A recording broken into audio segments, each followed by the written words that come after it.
بسم اللہ الرحمن الرحیم۔ السلام علیکم۔ حضرت علی فرماتے ہیں، دوستی اور محبت ان سے کرو جو نبھانا جانتے ہوں، نفرت ان سے کرو جو بھلانا جانتے ہوں، اور غصہ ان سے کرو جو منانا جانتے ہوں۔ دوست کی غلطی ریت پر لکھو تاکہ پانی اسے مٹا دے، اور دوست کے احساس پتھر پر لکھو تاکہ کوئی اسے مٹا نہ سکے۔ دنیا وہ کتاب ہے جو کبھی نہیں پڑھی جا سکتی، اور زمانہ وہ استاد ہے جو سب کچھ سکھا دیتا ہے۔ اللہ تعالیٰ سے دعا ہے جو ہمارے حق میں بہتر ہے ہمیں عطا فرما، اور جو ہمارے حق میں بہتر نہیں ہمیں وہ مانگنے کی توفیق ہی نہ دے۔ اے بابرکت ذات، ہمیں معافی عطا فرما اور ہم سے راضی ہو جا۔ یا اللہ، کائنات کے سارے کام تیرے کن فیکون کے منتظر ہیں۔ یا رب رحیم، جتنے بھی لوگ مشکل میں ہیں ان کے لیے آسانی فرما دیجیے، پریشان حالوں کی پریشانیاں ختم کر کے ان کے لیے خوشیوں کا سما کر دیجیے، سب کے بگڑے کام سنوار دیجیے، آمین ثم آمین۔ آج انشاءاللہ سورہ صاد کی آیت نمبر 36 سے سٹارٹ کریں گے۔ اس کا ترجمہ اور تفسیر تفہیم القرآن سے بیان کروں گی جو اہل سنت جماعت کے لیے ہے۔ اعوذ باللہ من الشیطان الرجیم، بسم اللہ الرحمن الرحیم۔ تب ہم نے اس کے لیے ہوا کو مسخر کر دیا جو اس کے حکم سے نرمی کے ساتھ چلتی تھی جدھر وہ چاہتا تھا۔ اس کی تفسیر ہے، اس کی تشریح سورہ انبیاء کی تفسیر میں گزر چکی ہے۔ تفہیم القرآن جلد 3 صفحہ نمبر 176 اور 177۔ البتہ یہاں ایک بات وضاحت طلب ہے، سورہ انبیاء میں جہاں حضرت سلیمان علیہ السلام کے لیے ہوا کو مسخر کرنے کا ذکر کیا گیا ہے، وہاں الریح آصفہ یعنی باد تند کے الفاظ استعمال ہوئے ہیں، اور یہاں اسی ہوا کے متعلق فرمایا گیا ہے تجری بامرہ رخاہا، یعنی وہ اس کے حکم سے نرمی کے ساتھ چلتی تھی۔ اس کا مطلب یہ ہے کہ وہ ہوا بجائے خود تو باد تند تھی، جیسی کہ بادبانی جہازوں کو چلانے کے لیے درکار ہوتی ہے، مگر حضرت سلیمان علیہ السلام کے لیے وہ اس معنی میں نرم بنا دی گئی تھی کہ جدھر ان تجارتی بیڑوں کا سفر کرنے کی ضرورت ہوتی تھی اسی طرف وہ چلتی تھی۔ آیت نمبر 37، اور شیاطین کو مسخر کر دیا، ہر طرح کے ممار اور غوطہ خور۔ آیت نمبر 38، اور دوسرے جو پابند سلاسل تھے۔ اس کی تفسیر ہے، تشریح کے لیے ملاحظہ اور تفہیم القرآن جلد 3 صفحہ نمبر 176، 178، 562 اور 563، 566 to 568، 575 to 576۔ شیاطین سے مراد جن ہیں، اور پابند سلاسل شیاطین سے مراد وہ خدمت گار شیاطین ہیں جنہیں شرارت کی پاداش میں موقید کر دیا جاتا تھا۔ ضروری نہیں ہے کہ وہ بیڑیاں اور زنجیریں جن سے یہ شیاطین باندھے جاتے تھے لوہے کی ہی بنی ہوئی ہوں، اور قیدی انسانوں کی طرح وہ بھی لوگوں کو اعلانیہ بندھے ہوئے نظر آتے ہوں۔ بہرحال انہیں کسی ایسے طریقے سے موقید کیا جاتا تھا جس سے وہ بھاگنے اور شرارت کرنے پر قادر نہ رہتے تھے۔ آیت نمبر 39، ہم نے اس سے کہا یہ ہماری بخشش ہے، تجھے اختیار ہے، جسے چاہے دے اور جس سے چاہے روک لے، کوئی حساب نہیں۔ اس کی تفسیر ہے، اس آیت کے 3 مطلب ہو سکتے ہیں۔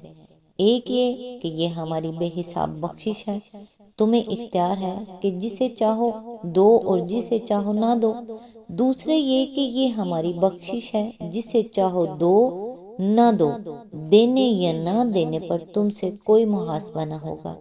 ایک اور مطلب بعض مفسرین نے یہ بھی بیان کیا ہے کہ یہ شیاطین کلیتاً تمہارے تصرف میں دے دیے گئے ہیں، ان میں سے جسے چاہو رہا کر دو اور جسے چاہو روک رکھو، اس پر کوئی محاسبہ تم سے نہ ہوگا۔ آیت نمبر 40، یقیناً اس کے لیے ہمارے ہاں تقرب کا مقام اور بہتر انجام ہے۔ اس کی تفسیر ہے، اس ذکر سے اصل مقصود یہ بتانا ہے کہ اللہ تعالیٰ کو بندے کی اکڑ جتنی مبغوض ہے اس کی عاجزی کی ادا اتنی ہی محبوب ہے۔ بندہ اگر قصور کرے اور تنبیہ کرنے پر الٹا اور زیادہ اکڑ جائے تو انجام وہ ہوتا ہے جو آگے آدم اور ابلیس کے قصے میں بیان ہو رہا ہے۔ اس کے برعکس ذرا لغزش بھی اگر بندے سے ہو جائے اور وہ توبہ کر کے عاجزی کے ساتھ اپنے رب کے آگے جھک جائے تو اس پر وہ نوازشات فرمائی جاتی ہیں جو داؤد اور سلیمان علیہ السلام پر فرمائی گئی۔ حضرت سلیمان علیہ السلام نے استغفار کے بعد جو دعا کی تھی، اللہ تعالیٰ نے اسے لفظ بلفظ پورا کیا اور ان کو فی الواقعہ ایسی بادشاہی دی جو نہ ان سے پہلے کسی کو ملی تھی نہ ان کے بعد آج تک کسی کو عطا کی گئی۔ ہواؤں پر تصرف اور جنوں پر حکمرانی ایک ایسی غیر معمولی طاقت ہے جو انسانی تاریخ میں صرف حضرت سلیمان علیہ السلام ہی کو بخشی گئی ہے، کوئی دوسرا اس میں ان کا شریک نہیں ہے۔ آیت نمبر 41 اور ہمارے بندے ایوب کا ذکر کرو جب اس نے اپنے رب کو پکارا کہ شیطان نے مجھے سخت تکلیف اور عذاب میں ڈال دیا ہے۔ اس کی تفسیر ہے یہ چوتھا مقام ہے جہاں حضرت ایوب علیہ السلام کا ذکر قرآن میں آیا ہے۔ اس سے پہلے سورہ نساء آیت 163، سورہ الانعام آیت نمبر 84 اور سورہ انبیاء آیت نمبر 83 to 84 میں ان کا ذکر گزر چکا ہے اور ہم تفسیر سورہ انبیاء میں ان کے حالات کی تفصیل بیان کر چکے ہیں۔ تفہیم القرآن جلد 3 صفحہ نمبر 178 to 181۔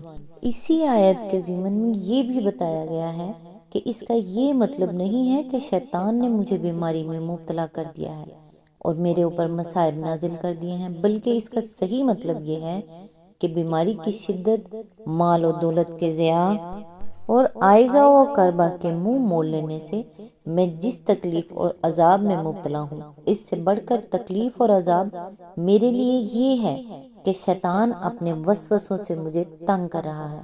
وہ ان حالات میں مجھے اپنے رب سے مایوس کرنے کی کوشش کرتا ہے، مجھے اپنے رب کا ناشکر بنانا چاہتا ہے اور اس بات کے در پہ ہے کہ میں دامن صبر ہاتھ سے چھوڑ بیٹھوں۔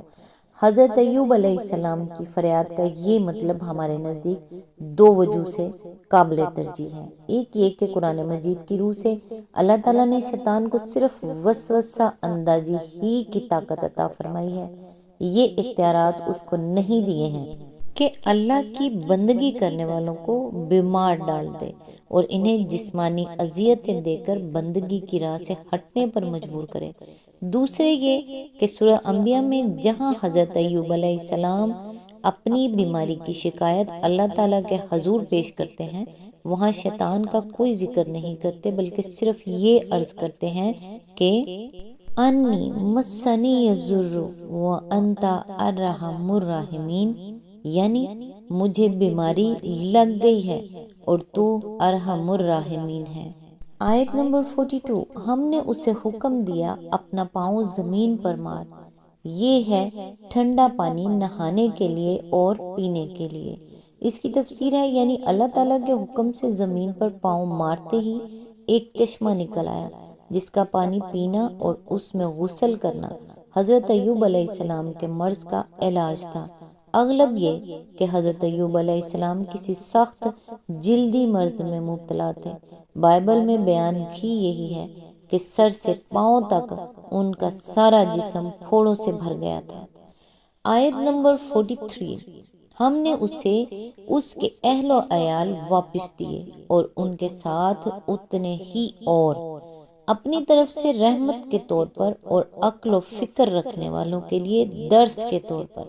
اس کی تفسیر ہے روایات سے معلوم ہوتا ہے کہ اس بیماری میں حضرت ایوب علیہ السلام کی بیوی کے سوا اور سب نے ان کا ساتھ چھوڑ دیا تھا، حتیٰ کہ اولاد تک ان سے منہ موڑ گئی تھی۔ اسی چیز کی طرف اللہ تعالیٰ اشارہ فرما رہا ہے کہ جب ہم نے ان کو شفا عطا فرمائی تو سارا خاندان ان کے پاس پلٹ آیا اور پھر ہم نے ان کو مزید اولاد عطا کی۔